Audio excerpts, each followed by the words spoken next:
berniat untuk bermukim. Bermukim itu apa? Untuk tinggal dulu sementara, ya kurang lebih 3 sampai 4 hari.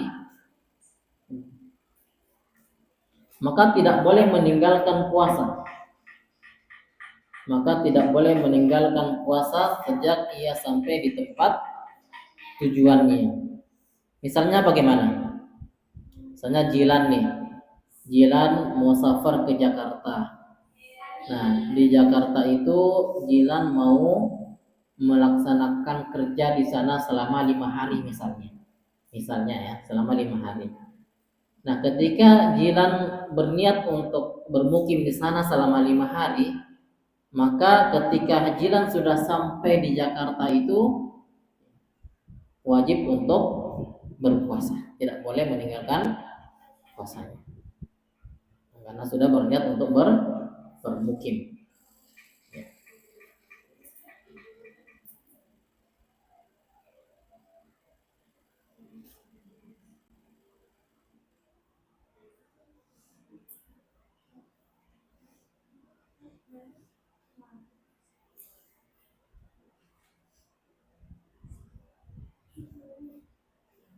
Ya.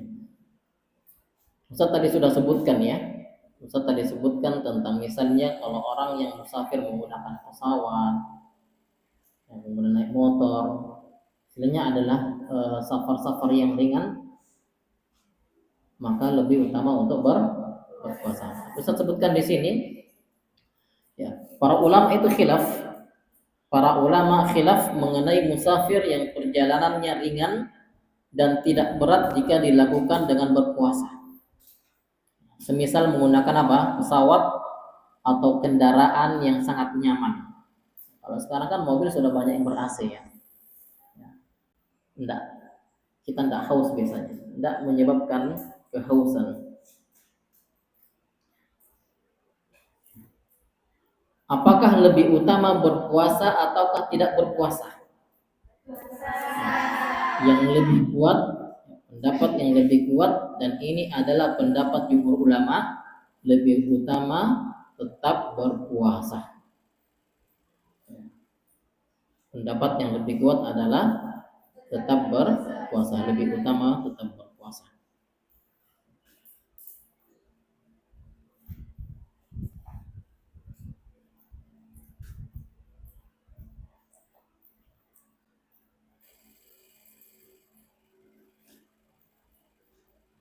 Nah, kemudian bagaimana dengan pilot misalnya? Pilot, supir bus, supir truk, masinis dan semacamnya. Itu setiap hari perjalanannya.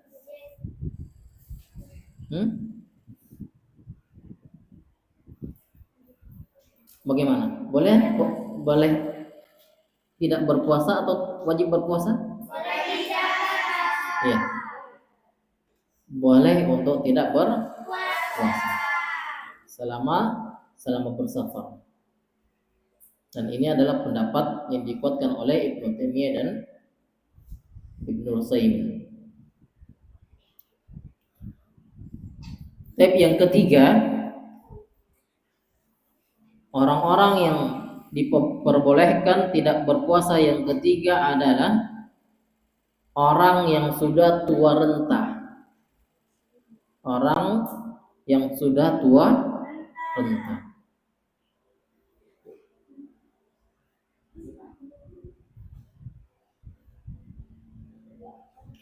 Orang yang sudah tua renta dan tidak lagi mampu untuk berpuasa diperbolehkan untuk tidak berpuasa.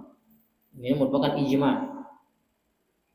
Merupakan ijma para ulama kita akan kebolehannya orang yang sudah tua renta untuk tidak berpuasa.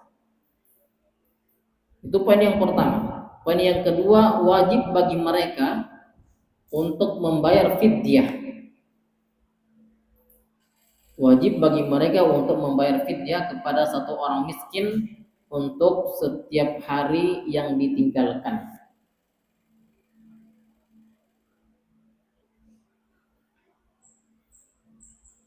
Nah, semisal antuna ada yang punya nenek yang sudah tua renta, yang tidak sanggup lagi untuk melaksanakan puasa, maka dia perbolehkan untuk tidak berpuasa, namun wajib untuk membayar fidyah, ya, memberikan makan kepada satu orang miskin sebanyak puasa yang ditinggalkan.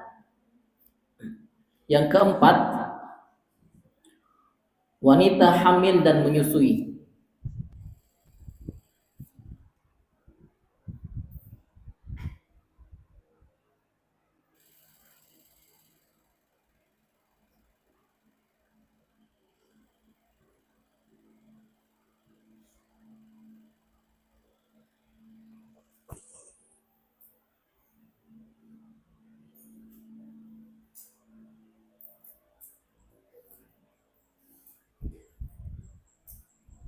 Wanita hamil dan menyusui.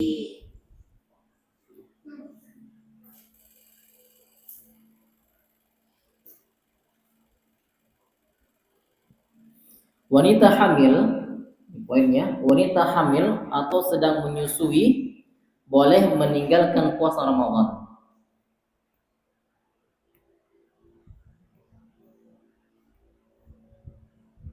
Kita selesaikan poin ini dulu ya.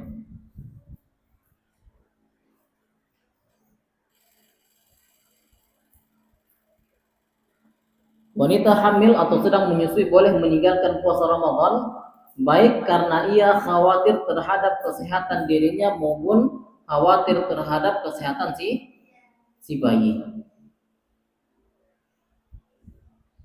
ya, janin atau bayinya yang sudah lahir. Kemudian para ulama berbeda pendapat mengenai kewajiban wanita hamil dan menyusui ketika meninggalkan puasa.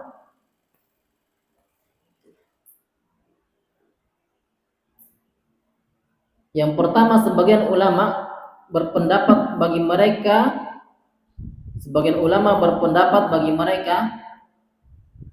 wanita hamil atau sedang menyusui cukup membayar fidyah tanpa qadha. Ini pendapat yang pertama. Jadi wanita hamil atau sedang menyusui mereka cukup membayar fidyah tanpa qadha. Ini pendapat yang pertama. Ini dikuatkan oleh Syekh Al-Albani. Yang kedua, sebagian ulama berpendapat bagi mereka cukup mengqadha tanpa fidyah.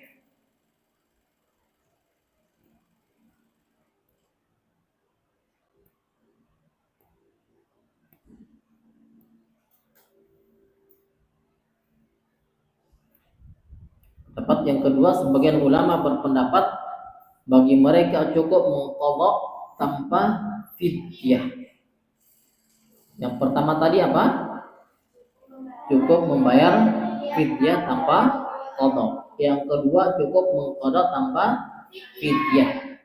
Pendapat yang ketiga, sebagian ulama mazhab berpendapat bagi mereka qadha dan fidyah.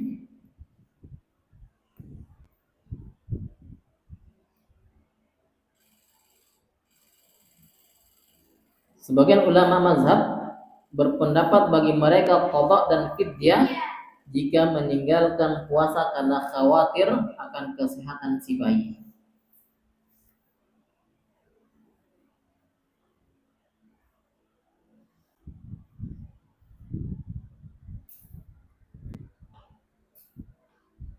Dan pendapat yang rajih, pendapat yang kuat, insyaallah adalah pendapat kedua, bagi mereka wajib qadha saja tanpa fidyah.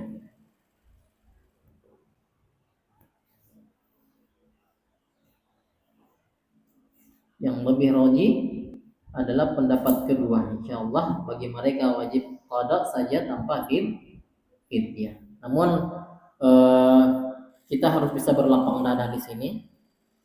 Pendapat mana yang diambil, dan semua memiliki dasar yang kuat, baik yang fidyah saja tanpa qadha maupun yang qada tanpa fidyah, maupun keduanya, fidyah dan qada.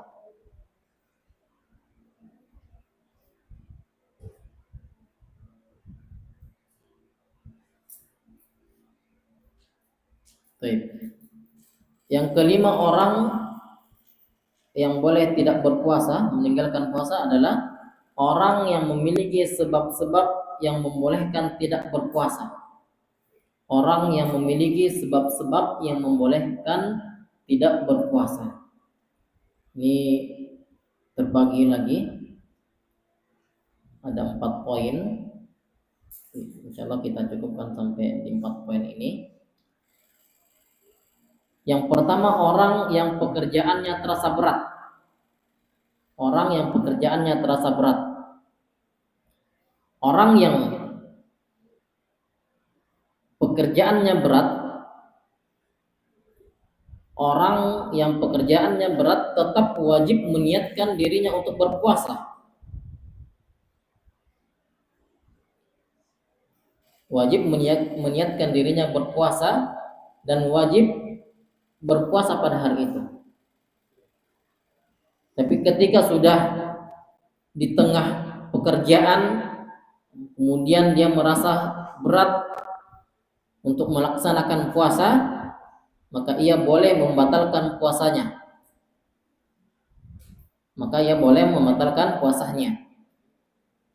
Dan wajib mengqadanya di luar Ramadan. Wajib mengqadanya di luar Ramadan. Yang kedua, orang yang sangat kelaparan dan kehausan. Orang yang sangat kelaparan dan kehausan yang bisa membuatnya binasa. Ya, yang bisa membuatnya binasa.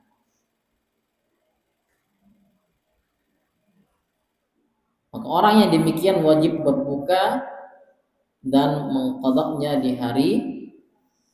hari lain di luar Ramadan. Misalnya antuna di gurun pasir ini, di tengah padang pasir, ya, kesasar misalnya ya, antuna kesasar, antuna kehausan, kelaparan, ya, antuna boleh berbuka dan mengqadanya di luar Ramadan, semisalnya saja, ya,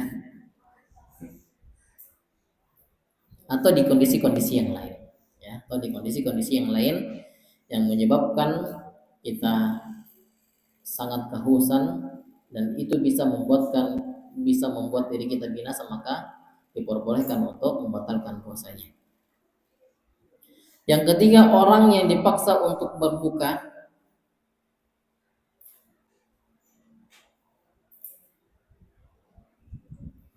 Orang yang dipaksa untuk berbuka puasa. Orang yang dipaksa untuk berbuka atau dimasukkan makanan dan minuman secara paksa ke mulutnya. Ya, ini bisa saja. Ya, bisa saja. Ada kejahatan-kejahatan misalnya. Ya.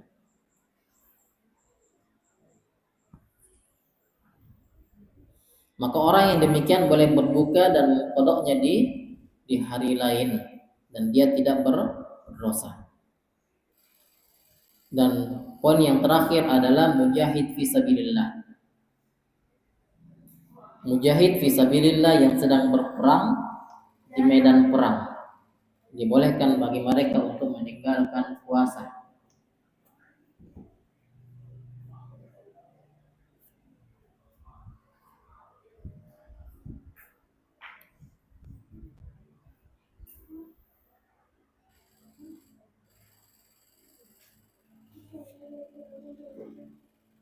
Karena ini termasuk rukhsah.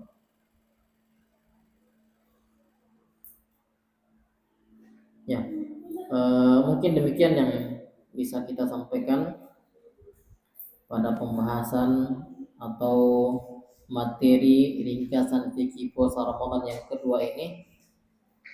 Di pembahasan yang lainnya masih ada yang berkaitan dengan pembatal-pembatal puasa ini belum ya, pembatal-pembatal puasa. Kemudian yang bukan merupakan pembatal puasa sehingga dibolehkan untuk melanjutkan puasanya. Kemudian pembahasan yang dimakruhkan ketika puasa dan beberapa kesalahpahaman dalam ibadah puasa. Insyaallah taala jika masih ada kesempatan di lain waktu maka kita akan lanjutkan pembahasan ini dan kita cukupkan pertemuan kita pada sore hari ini dengan doa kafaratul majelis. Subhanakallahumma bihamdika asyhadu an la ilaha illa anta astaghfiruka wa atubu ilaik. Akhiru da'wana alhamdulillahirabbil alamin. Wassalamualaikum warahmatullahi wabarakatuh.